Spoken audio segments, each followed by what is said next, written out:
Olá, boa tarde, boa noite ou bom dia. Não sei qual é o horário que você vai estar nos assistindo, mas eu espero que você esteja nos assistindo e nos acompanhando. Nós somos do Fala Mulher, um grupo que espera que nós mulheres falemos. Hoje trazemos um tema na quinta temporada e para fechar essa quinta temporada, um tema que é importante, que faz parte da vida de todos nós, independente da nossa idade, independente do ciclo da vida em que estejamos. E vamos falar hoje sobre luto, entre o amor, dor, memórias e cura. Temos duas convidadas que vão trazer aspectos importantes, relevantes sobre esse tema. E eu, Davina Castro, damos as boas-vindas a você e às nossas duas convidadas. Mas eu vou pedir licença. Normalmente eu acabo por aqui. Mas não vou acabar, não. Porque eu vou fazer uma leitura. Mas não vai demorar. E é um autor que eu não conheço. Eu li um texto outro dia que eu gostei muito. E aí eu queria que ficasse na nossa memória pra gente partir daí. Sou eu que vou fazer o seu papel hoje. Mentira, não vou. O luto é o que resta quando a pessoa que amamos se vai. E é engraçado porque a vida continua. O tempo não para, mas o vazio que fica é imenso. A gente aprende a viver com a ausência, a respirar sem a presença. Mas em algum lugar dentro de nós, a dor da perda se instala. E por mais que o tempo passe, nunca é possível esquecer. O luto não é só a dor da separação, mas a consciência de que a vida é feita de encontros e desencontros, e que tudo que é vivido um dia se vai. Autor desconhecido. Mas eu achei bárbaro e queria começar daí. Davina. Olá pessoal, olá amigas, olá, sejam todos bem-vindos. É um prazer estar aqui na nossa quinta temporada, no tema luto. Nós falamos sobre luto parental, nós falamos sobre luto infantil e agora nós falamos do luto de uma forma geral. E temos duas convidadas que vão trazer esse tema, vamos discutir esse tema, compartilhar esse tema. Eu sempre falo que isso aqui é uma mesa da cozinha, né? Aquela mesa que a gente bate papo, que a gente conversa, né? E eu queria começar com duas frases que essa semana eu li, de dois autores muito importantes. Um que é um psiquiatra britânico, que é o Colin Parkes, que ele diz que o luto é o preço que nós pagamos por amar alguém. E outra da nossa colega Ana Cláudia Quintana, que a gente conhece aqui, brasileira, né? Ela tem um trabalho muito... Ela só é minha ídola, não é minha colega ainda. Ela fala que o luto é o preço do amor. E tão interessante que como é forte isso, né? Que é o preço que nós pagamos por amar alguém, né? E a gente vai falar de luto de várias formas. A gente tem o luto físico e tem o luto das circunstâncias, de alguém que eu perdi, de alguma forma eu perdi, né? Não está mais na minha presença, né? E eu lembrei de um fato muito interessante. Eu sou divorciada há 16 anos e o meu ex-marido era diabético. E eu lembro que eu estava recém-divorciada e eu fui ao supermercado. Nisso que eu fui ao supermercado, eu falei, vou comprar poucas coisas. Depois como eu sou sozinha, eu vou comprar poucas coisas. E cada semana eu venho ao supermercado até para me distrair. Na hora que eu cheguei no caixa, a menina do caixa fez um comentário que depois eu entendi que foi assim uma salvação para mim. Ela foi usada para me salvar. Ela falou assim, a senhora é diabética? Aí eu falei assim, não, eu não sou diabética. Ela, porque as suas compras todas são para diabéticos. Uhum. E aí eu vi que eu estava enfrentando luto, né? Ou estava negando o luto, talvez, né? Eu estava comprando aquilo que eu comprava quando eu era casada. Eu falei, não, eu não sou diabética. Aí ela falou assim, mas o que a senhora está comprando é só para diabéticos. Eu falei, não, então não vou levar nada. Quando eu olho no carrinho, eu tentei selecionar, não havia nada que eu pudesse selecionar. Era tudo para diabético. Eu falei, querida, você me libertou. Eu falei para a caixa do supermercado. Deixei o carrinho, desisti da compra e vim embora. Então, assim, isso faz parte do luto também, né? Esse processo, né? Esse desmame, né?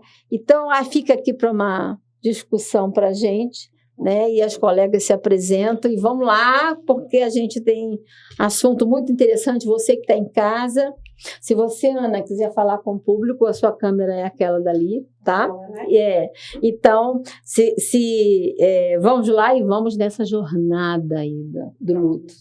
Primeiro me apresentar, né? Eu sou Ana Luísa Chianelli, sou psicóloga, tenho mestrado em Psicologia Clínica e Cultura pela UNB e estou aqui hoje nessa mesa. Gostaria de agradecer o convite, me sinto muito honrada de debater sobre um tema que aparece tanto na clínica, né, tanto na nossa vida, né, é uma situação inerente a todos nós e é curioso que a gente não fala sobre isso, mas é algo que todos nós passamos e vamos passar, né, então é curioso ainda termos tanto tabu e tanta dificuldade de falar sobre perdas, sobre morte, sobre luto, né, o luto ele é uma experiência de perda relacionada a qualquer tipo de perda, então pode ser um trabalho, pode ser um relacionamento, pode ser uma pessoa que eu amava, pode ser meu cachorro, pode ser uma expectativa que eu tinha que não se realizou e eu vou ter que passar por essa experiência de perda e algo vai ficar de resposta a essa experiência e essa resposta vai ser o luto.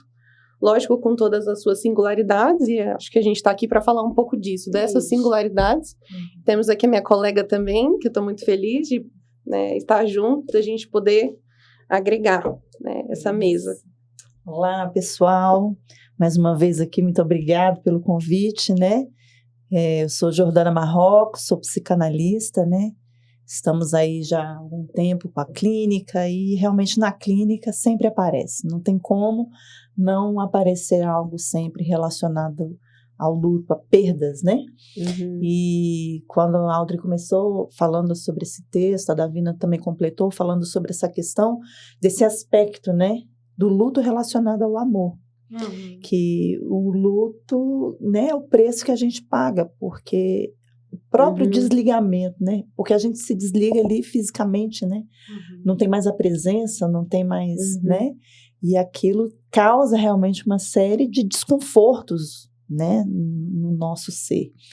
E é interessante a gente falar sobre isso, porque realmente nós nunca estamos preparados para perder. Por mais que a gente pense, por mais que a gente se prepare, né? Mas quando a perda chega, nós não estamos preparados, né? Então vamos lá, vamos bater esse papo aqui, que eu acho que tem muita coisa hoje para a gente falar, para a gente conversar, né? Eu acho que a gente trazer esse tema, eu acho que é uma coisa muito importante, né? Trazer o tema para a superfície e para a comunicação de todos.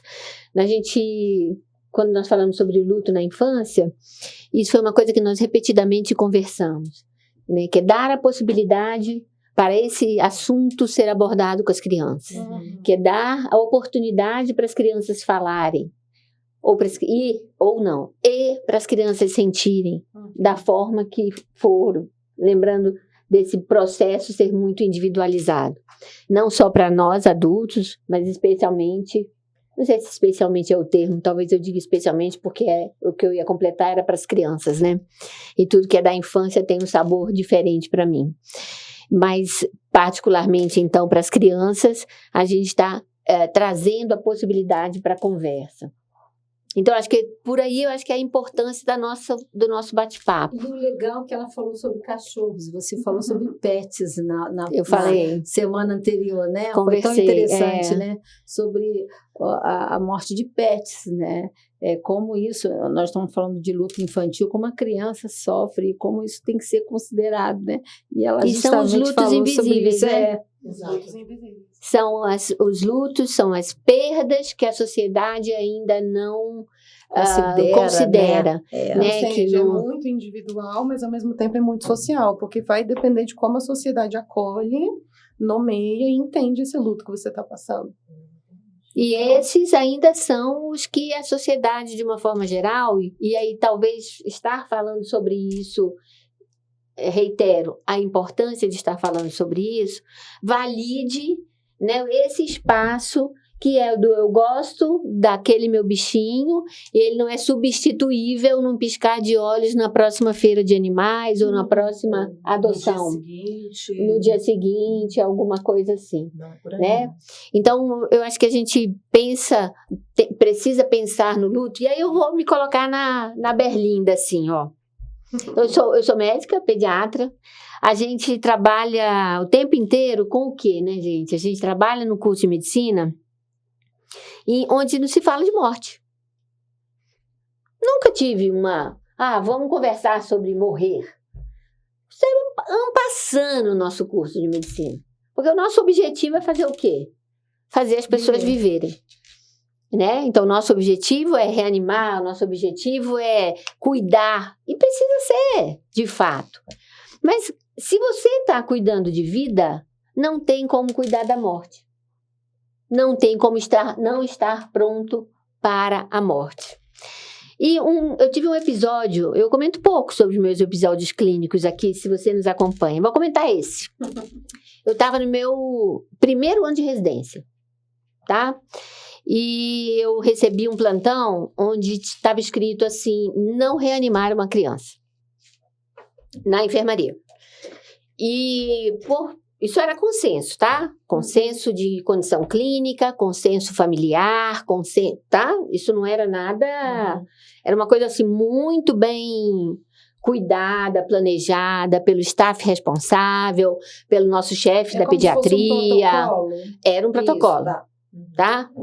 Então, me deixam um R1 de pediatria, iniciantérrimo, médico, mas iniciante, para ficar do lado de uma mãe esperando seu filho morrer.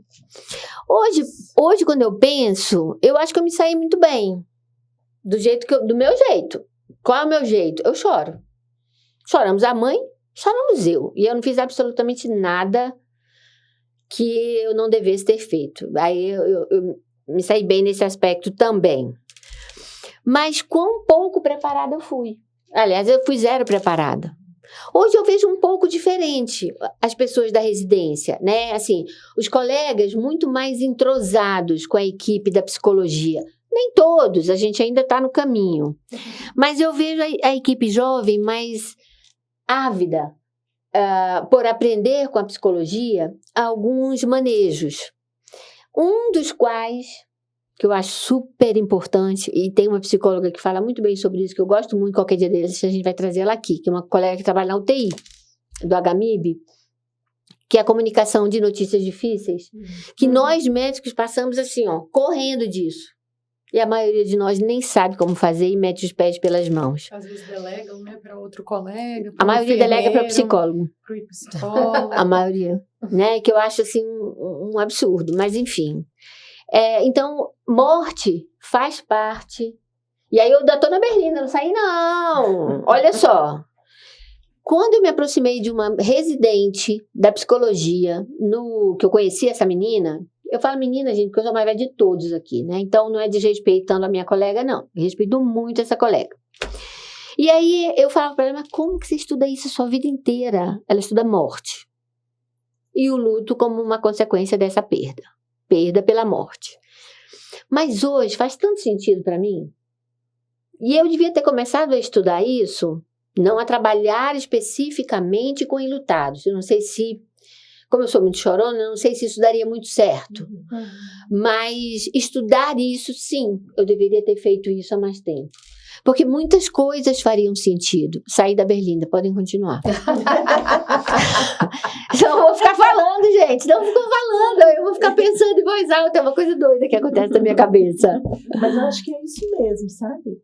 Quando a gente pensa sobre essa questão, né? Quando você falou, não, deveríamos estudar mais sobre o luto, né? Essa necessidade sua que passou.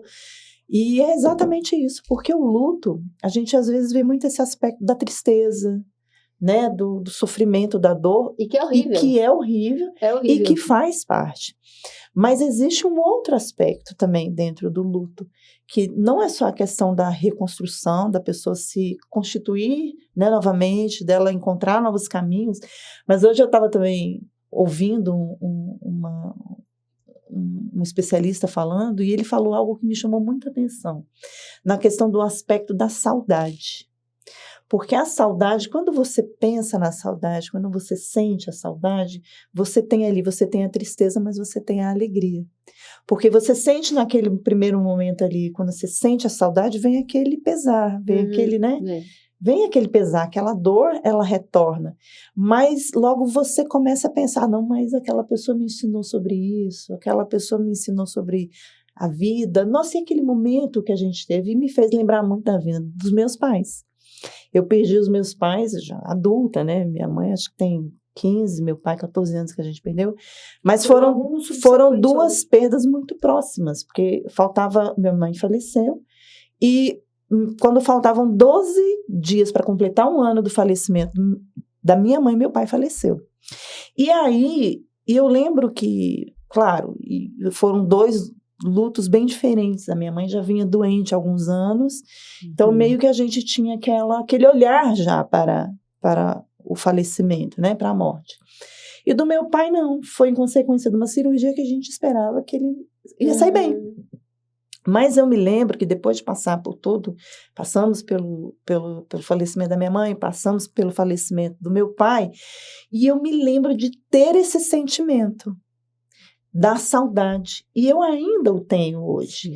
Mas hoje é diferente, porque quando eu lembro do meu pai, eu lembro das risadas. Meu pai era um cara muito engraçado, era uma pessoa assim muito, né? E eu me lembro disso.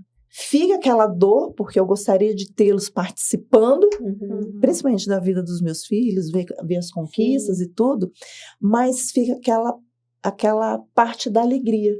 Então, às vezes, olhar também para o luto só como esse olhar da dor, da tristeza, que faz parte e em si, né? Mas existem outros aspectos também dentro do luto, né? Que é importante a gente começar a observar. E essa própria reconstrução da pessoa, né? Dela achar um novo caminho, né? Agora, essa reconstrução da pessoa, eu vou jogar aqui para a Ana. Essa reconstrução, ela, agora uma pergunta de leiga, ela passa por uma reconstrução cerebral ou há algum impacto no cérebro, no funcionamento cerebral, para que você colabore a essa ressignificação, ou ela é comportamental? Então, as duas coisas estão extremamente interligadas, né? Não tem como a gente fazer uma separação clara entre as duas, mas com certeza o cerebral é afetado, questões cognitivas, sistema nervoso, humor, né? A pessoa tem, e aí também vai depender de cada um, da sua história, ou a tendência a ficar mais sonolento, mais para baixo, mais triste. Outros já querem se ocupar muito a cabeça, fazer muita coisa para nem pensar no que foi perdido. Outros já não querem falar sobre o assunto, não querem conversar com ninguém. Outras pessoas já querem recontar a mesma história, a mesma dor diversas vezes. Então, é uma coisa para a gente observar muito, muito caso a caso. Eu fiquei pensando também na fala da Áudio e da Jordana, esse lugar dessa reconstrução que a gente fala tanto. Eu acho que a gente precisa ter um cuidado, porque às vezes a gente cobra muito do enlutado uma reconstrução e a gente espera muito uma reconstrução, só que antes a gente precisa ver o que foi destruído. Porque quando a gente vai reconstruir uma coisa, a gente primeiro analisa, né? Como é que tá o terreno, né? Tá fértil aqui, não tá bom ali, qual parede que caiu, qual parede que não caiu. A gente não chega num lugar já reconstruindo. Vamos, coloca aqui, madeira aqui, coisa ali. Não dá, senão fica tudo mal feito. O primeiro vento que vier, cai tudo de novo. E a pessoa cai no mesmo buraco tudo de novo. Então, assim, dependendo do tipo de luto, às vezes é um processo em que você tem que entrar muito no que foi destruído. O que morreu junto? Porque muita coisa morre junto. Muita coisa morre junto. É principalmente o caso, por exemplo, se você pega uma mãe, né? que perde o marido, e o marido era o sustento da casa, né? Era a pessoa que tinha toda essa responsabilidade financeira, e a gente sabe que essa parte financeira tem um peso muito forte, né? Sim. E aí, de repente, para essa mulher, não foi só o marido, o companheiro, o amor da vida, né? Mas tem todo um aspecto dentro social, né? Tem todo um aspecto dentro desse luto que a pessoa não sabe como lidar, ela não sabe, ela nunca foi quem supriu financeiramente, agora ela vai ter que ter isso, né? É isso que você está falando mesmo. São vários aspectos, são vários olhares que você precisa ter para aquela situação específica. Então, né? é como se você tivesse que trabalhar o indivíduo para que ele possa ser laborativo. Exato. É lógico que você não vai... Não dá para martelar só no luto. Não dá. Não. Porque é um aspecto geral, né, da pessoa. Se você pensa no indivíduo... Eu estou falando como uma leiga, como uma pessoa que está em casa e que está ouvindo. Eu acho que é importante que a gente fale essa linguagem até para ela poder saber. Porque, assim, eu ouvi uma vez sobre essa questão que o luto, ele nos deixa muito distraído do mundo e dentro da sua dor. Você vive com atenção plena na sua dor. E aí você acaba se distraindo do mundo e literalmente para atravessar uma rua, para tomar uma decisão, para ir para tal lugar, né? Então, por exemplo, no caso do que a Jordana falou do trabalho, né? Que ele é que era o provedor, vamos dizer, faleceu, vamos dizer que não que tem até a questão da pensão, mas até ter a pensão teria que ter uma renda e a pessoa ficava insegura. Logicamente, a gente ela não vai ter condições de trabalhar naquele momento. Mas nós vamos, então, focar para que ela possa, que seria emergente essa questão do trabalho. É isso que você quis dizer quando você falou o que foi destruído? O que foi destruído num aspecto do que esse luto mexeu, que a gente tem várias áreas da nossa vida. A gente tem a área financeira, a gente tem emocional, social, familiar, a nossa autoestima, né? Enfim, e quais áreas da vida esse luto pegou mais, e a gente precisa focar nessas áreas da vida, né? Então, já sair, correr, arrumar um emprego, não necessariamente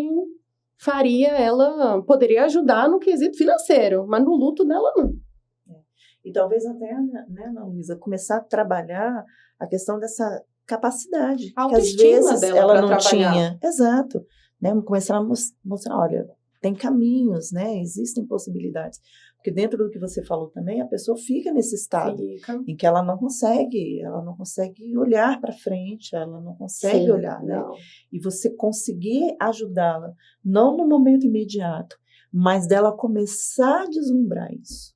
Isso faz parte... Ver como uma possibilidade. Exato. Ela precisa enxergar como uma possibilidade primeiro. Porque eu chegar e ficar dizendo para alguém que aquilo seria bom, que você tem que fazer isso, sem a pessoa conseguir enxergar como uma possibilidade, às vezes faz a pessoa sentir mais culpada de estar passando por isso. Aí das escolhas que tomou, muitas vezes vem os arrependimentos, vem, né, certos remorsos, e a gente tem que lembrar também que depende do grau do luto, né? Óbvio que a gente tem várias pesquisas e eles nunca conseguem chegar no denominador comum sobre os graus do luto, a gente tem tipos de luto, mas tem certos tipos de luto que mexem mais. Então, pessoas com vulnerabilidade, lutos que envolvem muita violência, né? Perdas que envolvem violência, perda surpresa. Então, igual a Jordana comentou do caso da mãe dela, é diferente. Você está acompanhando uma pessoa no hospital e você já começa a fantasiar uma ideia de que talvez essa pessoa possa um dia partir. Agora, uma pessoa jovem, uma pessoa que está bem de saúde, do nada essa pessoa falece, é muito duro. Muito duro, muito diferente. O impacto é diferente. Quando é criança, o impacto é diferente. Muito. Porque a gente também é contado essa historinha, né, de que a gente vai crescer, a gente vai trabalhar, a gente vai casar, e aí lá, velhinho, a gente vai morrer. Não é bem assim. Não é bem assim. As meninas falaram muito sobre a questão do virou estrelinha. Eles que da comunicação, como comunicar a morte com a criança. Né? Exatamente. Agora, uma coisa que você falou Não sei. Posso? Pode. Eu acho que aí entra na sua pergunta a rede de apoio, né? Porque daí as meninas estão comentando de intervenção já, de intervenção de consultório, de intervenção profissional, né? E aí nós podemos estar pensando no início da sua resposta de rede de apoio, que é o acolhimento, né? Que é o sentir. E aí, a partir daí, entra uma questão do suporte, né? Que é dar essa elaboração com habilidade, né? Com estratégia, com técnica, para que a culpa, que é tão comum, especialmente para a gente, no cérebro feminino, ela não venha, né? Não caia no nosso colo com todo o peso, ou mais peso, do que já tem, às vezes, o próprio luto. Era isso que eu ia comentar. Não, eu só ia comentar a respeito, quando vocês estavam falando a respeito de criança, como foi o processo de elaboração do meu filho. Quando meu pai faleceu, meu filho tinha 5 anos de idade. E meu filho, ele era muito apegado ao meu pai. E, assim, meu pai ficou na UTI durante 12 dias e ele todo dia perguntava, é hoje que eu vou ver meu avô? Mas não tinha como levá-lo, né? E a gente não tinha esse olhar que meu pai não voltaria mais, né? E aí, quando meu pai faleceu, eu e meu esposo falaram, não, nós vamos conversar com ele, nós vamos explicar para ele, né? Vamos explicar o que aconteceu, o avô faleceu, que ele não ia mais ver o avô. E aí eu lembro que a gente chegou, conversou com ele chorou, ele ficou, né, assim, e tudo bem. Aí passou o enterro, passou tudo, e eu fazia um trajeto da escola, que eu pegava meu filho na escola e a minha filha, e todos os dias eu passava na casa do meu pai, que era bem pertinho, né? E aí teve um dia que eu peguei ele na escola e eu fui indo, e eu não entrei na rua do meu pai, né? E aí meu filho falou assim, mãe, nós não vamos na casa do... Ah, não, ele não tá mais lá, né? Ali eu percebi, eu falei assim, ele entendeu. Né? Ele entendeu essa questão. Então, até dentro disso que você está falando, sobre essa questão do apoio, da rede de apoio, é importante, né? Você ter pessoas que te ajudem, né? Não pessoas para ficarem ali falando no ouvido o tempo inteiro e dizendo, não sente isso, não, sente isso, não sente isso, sente isso. Não. Mas são pessoas que vão estar ali com você, né? Sim. Eu acho muito, muito importante, eu queria citar aqui, a Ana Luísa, eu não conhecia a Ana Luísa, e eu conheci a Ana Luísa de ouvir falar, né? Porque eu tenho um colega que passou por um processo de luto muito importante, né? Do marido, e eu acompanhei a evolução dela, né? Nesse período. E ela sempre citava falas da psicóloga, conversando com a gente, sempre citava, não, porque a minha psicóloga, não sei o quê, não, porque a minha psicóloga, não sei o quê. E eu tô vendo ela crescer, ela aceitava convites, ela aceitava, ela se ressignificou mesmo, e apesar da saudade, né, de aqueles momentos sazonais, né, de aniversário, aniversário de casamento, Natal, Ano Novo. E aí, quando a gente falou de luto, eu falei assim, eu vou trazer essa menina aqui, porque vamos trazer essa menina aqui, porque a gente viu a evolução dessa colega, né? E eu ouvi, assim, eu vou deixar aqui também para vocês responderem, eu ouvi também nessas minhas leituras, nessas minhas pesquisas, né, que essa pessoa, ela que falece, ela passa a fazer parte, não mais aqui, mas dentro de si, dentro de você. A partir disso, ela passa a te fortalecer, te ajudando a ressignificar. Eu queria trazer essa questão para vocês, porque ficou dúbio para mim essa questão do outro falecer. Como o luto é um processo, né? Então quando eu tenho a saudade, quando eu tenho a lembrança, aquilo me ajuda a ressignificar. Mas eu deixei para vocês me ajudarem a entender um pouco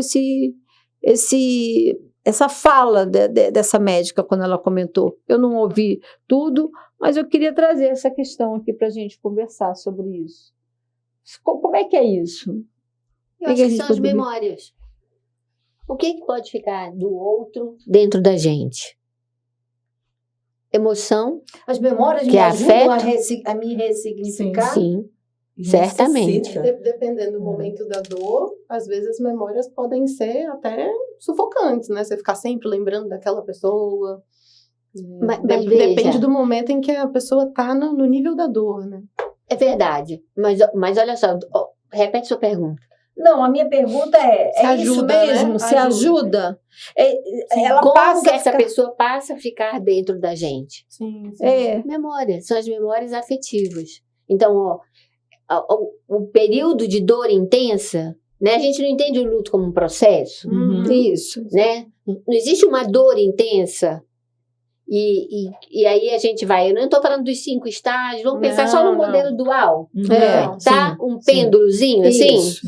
tá? Que é o modelo hoje utilizado. Tá, então vamos lá.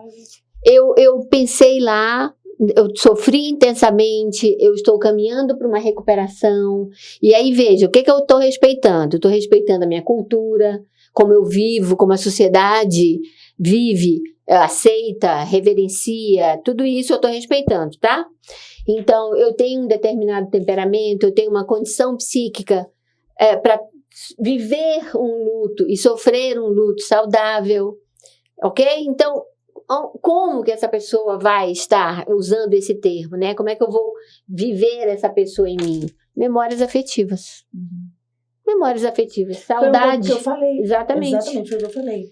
Porque É essa saudade chega que a no Dana falou. momento que a dor, ela existe, mas ela já não está tão intensa. Uhum. E a memória que você tem da pessoa que você perde, isso te ajuda até você se reestruturar como indivíduo. Por exemplo, numa pessoa, por exemplo, pegando ainda o exemplo da mulher, né? Vamos dizer que aquela mulher perdeu o marido, mas num primeiro momento, ali no início do luto, ela se sente culpada nem pensa em um outro relacionamento, porque talvez ela venha imbuída de várias questões, né?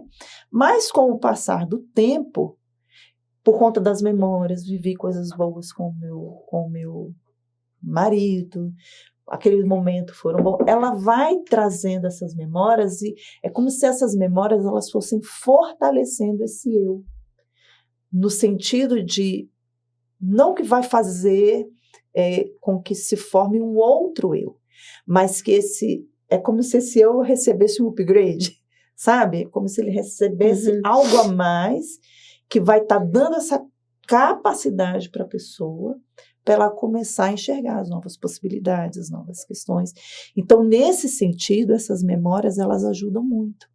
Em algum momento, e até dependendo de alguns casos, faz até a pessoa conseguir trabalhar a questão da culpa, deixar que essa culpa ela vá se esvaindo, né? Porque ela vai se lembrando das coisas boas que viveram, das coisas boas que tiveram, e aquilo vai sim acalentando a alma. E eu falo isso porque nessa questão de ter essa experiência do luto, né? De vivenciar isso, em muitos momentos eu tive. As memórias que eu tenho dos meus pais, de coisas que a gente viveu, me ajudam muito a seguir adiante. Né? Eu fico pensando também, uma outra coisa que me preocupa, aí leiga, tá? Sozinho. Na dor a gente é sempre leigo. São os papéis, Sempre, né? Sempre. São os papéis. Assim, tudo bem. No caso de você, como foi seu pai e sua mãe, você consegue distinguir que eles tinham um outro núcleo. Tá? Mas dentro do teu núcleo, né, morreu meu marido, que era o provedor, que era aquela pessoa que me apoiava, que era a pessoa que estava junto. Tá, agora eu não tenho. E eu tenho que fazer esse papel porque eu tenho filhos, por exemplo. Sozinha. E eu quando eu estava estudando sobre isso, eu estava pensando, gente, deve ser muito difícil você trabalhar isso em você, porque agora é você. Né? Como um divórcio, por exemplo, acontece. 40 divórcio, anos, né? exatamente, como um divórcio, por exemplo. Agora você é sozinha. Você tem que lidar com aquilo. Agora é você que paga a conta. Eu lembro que eu adoeci ano passado, e aí eu colocava todos os papéis de exames na mesa. Eu falava, eu queria tanto alguém para poder me ajudar, ligar para médico, ligar para um, ligar para outro, eu que tenho que pagar a conta, eu esqueci de pagar a conta, e aí cortava não sei o que, cortava a conta porque eu não pagava, né? Coisas assim, bobagem. Mas quando eu estava estudando sobre isso, eu fiquei um pouco preocupada com essa questão dos papéis. Né? Agora eu tenho que assumir um outro papel. Né? Então, eu preciso o quê? De uma rede de apoio para poder eu trabalhar isso também, é isso? Sim. E às vezes é um papel que você não queria assumir. Aí junta a frustração, junta os motivos de não ter assumido. Aí a gente precisa ver quais são as crenças, né, de vida dessa pessoa, de como ela se constituiu como pessoa, como mulher, como profissional, como mãe. Percebe? Pega em muitos lugares. A gente, quando fala de algo relacionado ao luto, dessa questão dos papéis, a gente pensa que é um papel também que morreu. Você também tem um papel, né? O luto desse papel. Você agora não é mais esposa, né? Agora você é ex-esposa. Então, como você era enquanto esposa daquela pessoa, também já não existe mais. Não é só aquela pessoa que não está na sua vida. É você também enquanto esposa. E às vezes você se acostuma tanto a ser esposa que agora quem sou eu? Quem sou eu sem o papel de esposa? Dessa pessoa, não que você não possa ser de outra pessoa, né? Mas esposa daquela pessoa já não é mais. E é por isso que os relacionamentos amorosos são tão difíceis, né? Os términos são tão difíceis, os divórcios são tão difíceis, as mortes, né, que separam os casais são tão difíceis, porque é aquele lugar mesmo meio uno. Não que vire um, né? Mas nesse sentido, a gente fica muito acostumado e muito apegado a esse lugar. Então, é um trabalho. Não é à toa, né, que o Freud dizia que o luto era um trabalho. Palavra, trabalho. Exatamente. Trabalho. Porque, e voltando à questão da reconstrução, é exatamente isso. Porque eu antes era esposa, agora eu sou o quê? Mas eu preciso me tornar alguma coisa. Alguma outra coisa. Eu preciso ser essa outra coisa porque a vida continua. Mas, claro, sem dar tanto sem olhar tanto para essa questão da culpa ou do tempo, porque a coisa precisa acontecer. Não, mas é esse olhar. E é tão interessante, não sei se a Ana Luísa já teve essa experiência também, que quando a gente está tratando essas questões de luto na clínica, acho que você também, a gente vai vendo tanto de coisas que vão surgindo. Que estavam tudo debaixo do tapete. E de repente vem. Por quê? Porque junto com o luto. Junto com o luto. Porque não tinha esse olhar. Porque é tipo assim, eu não tinha esse problema. Não tinha esse problema, não precisava pensar nisso. Eu não precisava pensar nisso. Estava lá na gavetinha. Mas agora ele veio. E eu preciso pensar nisso, né? E aí faz parte dessa reconstrução dessa nova pessoa. É uma nova pessoa que vai surgir, né? De fortalecer, inclusive, essa mulher, né? A gente está usando aqui muito o exemplo da mulher, né? Lembrando que é só um exemplo, pode ter vários, de quem é essa mulher.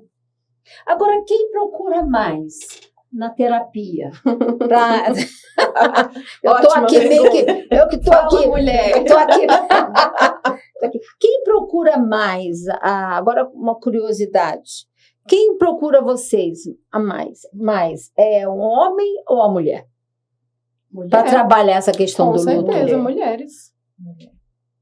Hoje, assim, para essa questão de luto, do tempo que eu tenho atendido é mais mulher. O luto na masculinidade, ele ainda é um tabu muito grande. Né? O homem não chora, o homem não fala, né? O homem geralmente bebe muito, então engole muito as emoções, vai para uma questão de uma bebida, já encontra ou foca uma muito nova no trabalho, companheira, ou já encontra logo uma companheira, e já aquela coisa do vambora, não tem tempo muito para isso. Então é bem, eu acho que é mais difícil, inclusive, para os homens, não no sentido biológico, né, mas no sentido social. Você acha que é mais difícil o homem enfrentar isso? Tentar trabalhar essa ressignificação? Ou não? Não, ele age com outro comportamento, ele consegue ultrapassar isso? Ou não? Não. Ou ele simplesmente sublima? Eu acho que passa por tantas questões, inclusive, igual a Ana Luísa falou, porque tem essa questão social, da sociedade, como a sociedade olha, que geralmente, se a gente pensar em termos até de divórcio, separação, a carga maior sempre fica para o lado da mulher. E eu acho que pensando nesse aspecto também, olhando para o luto, não é diferente. Entende? Por exemplo, esse exemplo que a gente está conversando aqui, dessa mulher que perde o marido e que era o provedor. Entende? A carga fica muito mais pesada. Então, eu acho que tem todo esse aspecto. Talvez por isso, não sei, seria algo a ser pesquisado, estudado aí, né? Se é o que influencia do homem procurar né, a ajuda profissional para poder lidar com as suas questões. Eu acho que o mais difícil não é eles superarem e lidarem, é eles tornarem isso um tema, um assunto. Porque para a gente poder saber que existe uma questão para ser trabalhada, precisa admitir que tem uma questão. Igual uma pessoa que tem um vício. A gente só consegue tratar uma pessoa que tem um vício quando ela admite que tem um vício. Enquanto ela tá, não, eu dou conta, eu controlo, eu mando, fica tranquilo, não tem como ajudar. Então, acho que a questão dos homens é poder admitir que aquilo é uma questão. Que aquilo não tô conseguindo dormir, não tô bem, a vida tá triste, tá tudo um vazio. Poder, de fato, admitir. Eu acho que tem crescido a procura dos homens na clínica, mas ainda é muito lento. Ainda é lento. Muito lento. Eu vejo isso também, porque eu tenho atendido, tenho procurado, né, ultimamente. Foi até uma surpresa para mim. Geralmente a minha mulher pediu. A minha filha te indicou. É tipo isso. Eu já vi um que falou assim, não, a minha mulher pediu para eu marcar com você. Ou então, não, a minha filha falou, não sei, né? Então, assim, mas tem crescido, né? Tem crescido. E eu me lembrei aqui da gente falando, eu me lembro de um vídeo que eu vi de um pai.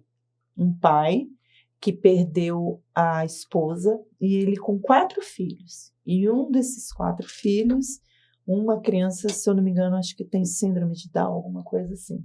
E ele faz vídeos da rotina, né, com essas 4 crianças, né?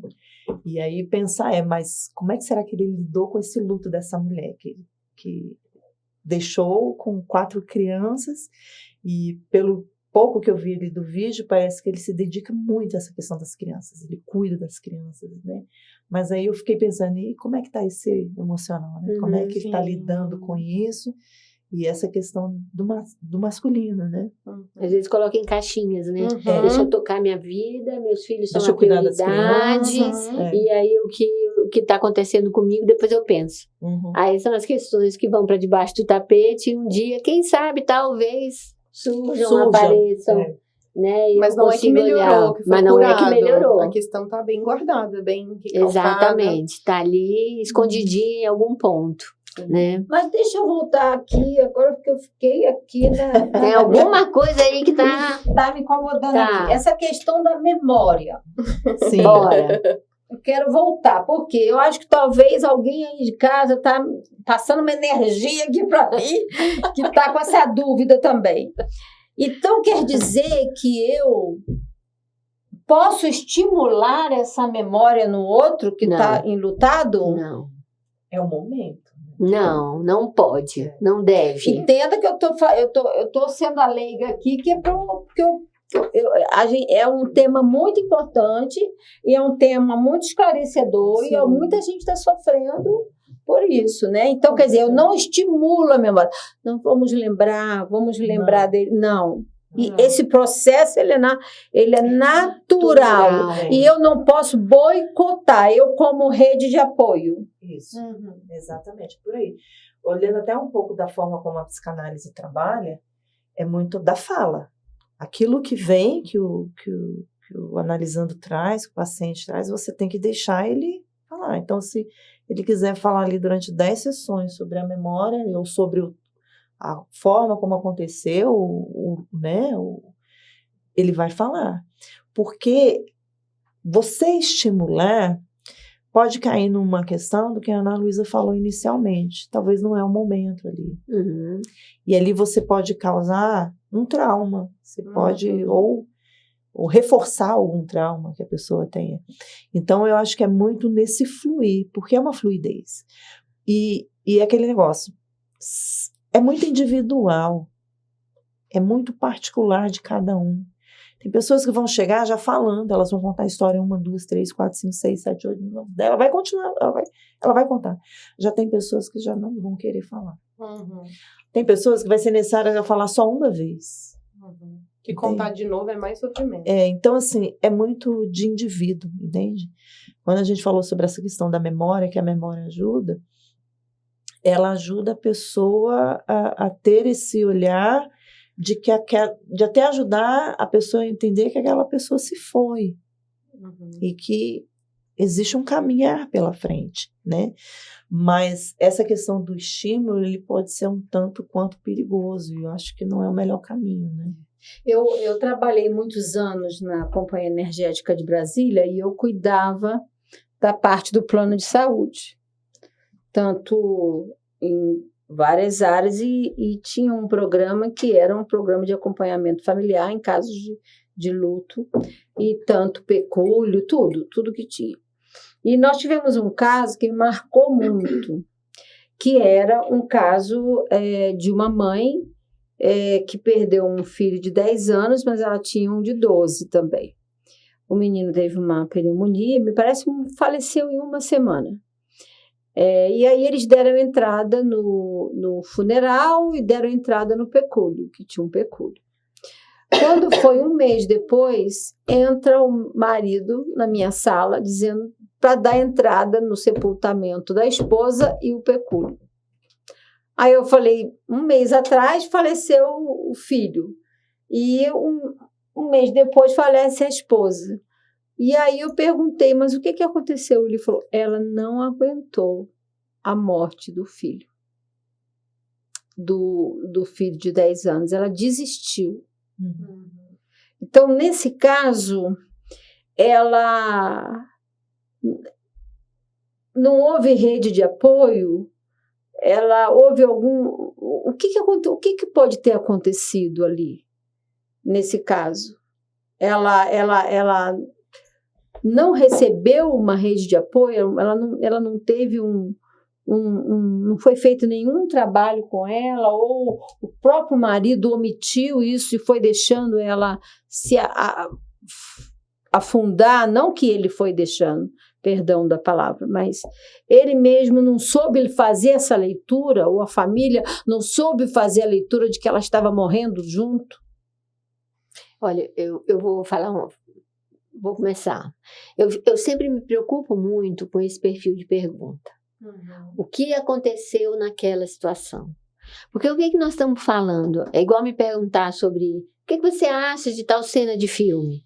O que você acha de tal acontecimento de um crime? Isolado, né? Uma coisa isolada. Por quê? O que nós já falamos várias vezes? O luto é um processo único, individualizado, particular, particularizado. Por quê? Porque depende de muitas circunstâncias. Ele não é estanque, ele não é pluf, chegou. Esse luto já tem algumas características traumáticas. Foi num filho, de uma forma repentina. Que, como você falou. Né, e possivelmente, numa questão hospitalar por doença, você tem procedimento invasivo, você tem várias questões, né?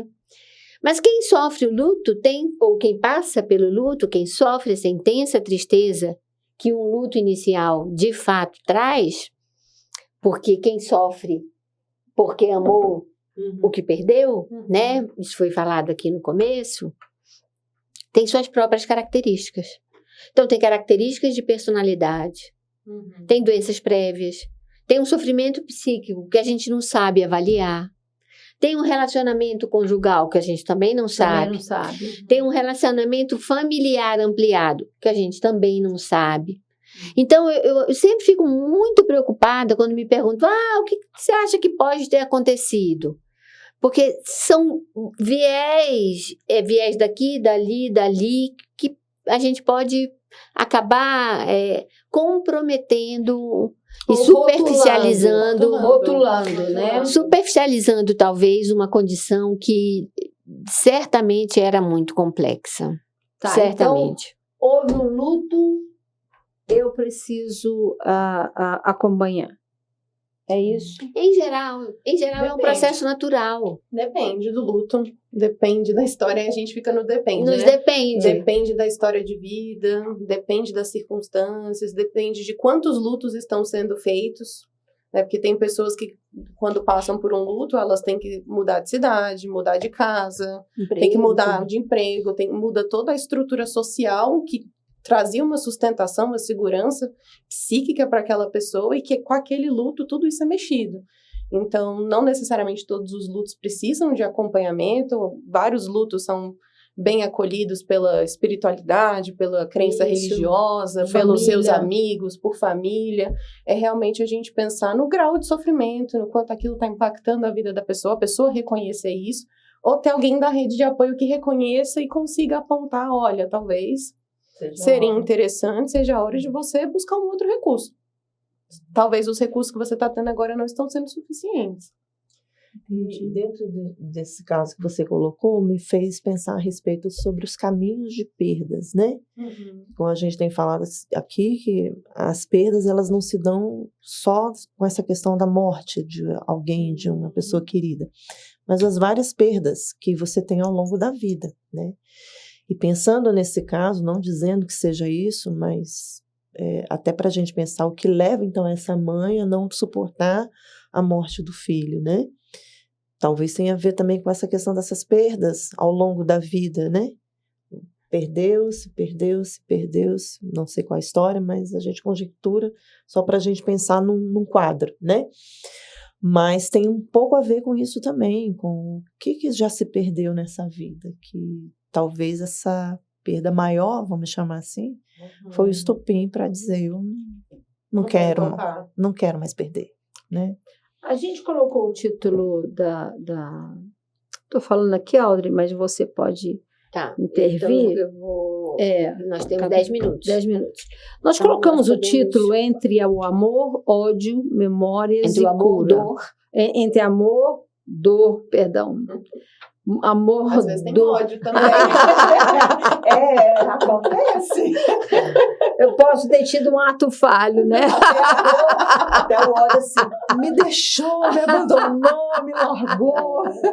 Uma das reações, né, Uma possíveis. relação ruim que tinha em vida, que nem sempre são relações boas, né? Exatamente. A gente poderia dizer que esse título que a gente colocou, entre o amor, dor, memórias e cura, a gente pode dizer que faz parte do processo? Sim. Então, É bem isso. Certeza. Sim, é por aí. Eu acho que é o caminho, né? Embora a gente ouça muito sobre aquela questão dos estágios, né? Mas olhando para essa questão, é isso aí. Sim. É isso aí. que eu amo, né? Quer dizer, eu perco, voltando àquela fala, né? De que o preço que eu pago por amar alguém, quer dizer, amor. A dor seria o preço. Gente, eu estou falando aqui, mas vocês podem me cortar. A dor pode ser o preço que eu estou pagando. A memória, porque é aquilo que vai ficar. E a cura, que vai ficar a saudade. Podemos pensar dessa forma? Podemos. Bom, estamos chegando ao final, passa muito rápido, né? Então, a gente vai se despedindo, eu vou me despedindo, depois passo para Ana, Jordana, Audrey fecha hoje, tá bom? Então, assim, muito obrigada por vocês terem vindo, foi um tema muito importante, foi um tema difícil, mas um tema muito esclarecedor. Né? Eu acho que eu sou muito curiosa e eu estou falando, eu acho que eu recebi uma energia de você que está em casa, porque eu acho que eu perguntei coisas assim bem pontuais, né? Que acho que de repente a gente quer perguntar, né? E muitas das vezes a gente não tem coragem. Mas foi muito bom, foi uma temporada muito positiva, apesar do tema ser bastante pesado, né? Sim. Porque eu acho que a gente não nasceu para perder, né? E acho que a gente não nasceu para morrer, apesar da morte fazer parte do processo, mas a gente fala que faz parte, mas a gente sofre, Não que a gente né? quer, né? Então, mas eu acho que foi muito instrutivo. Se você não assistiu os outros, eu recomendo que você assista sobre luto parental durante a gravidez, né? Ou o recém-nascido, sobre luto infantil, como você trabalhar com a criança, informar a criança sobre o luto, e mais esse que nós falamos de uma forma geral. Então, muito obrigada pela sua presença, muito obrigada a cada uma de vocês que se dispuseram a vir aqui. Ana. Eu queria agradecer, né, o convite, foi melhor do que eu imaginava, estou muito feliz. Vocês também são muito receptivas, né, muito simpáticas. É um tema muito difícil, então tem hora que a conversa fica meio séria, meio dura, que é isso, né? É uma coisa que a gente não escolheu passar, mas a gente precisa passar, é perdas e morte. E lembrar um aspecto final que eu só queria acrescentar, é que a gente vive hoje numa sociedade que incentiva muito o lugar da felicidade.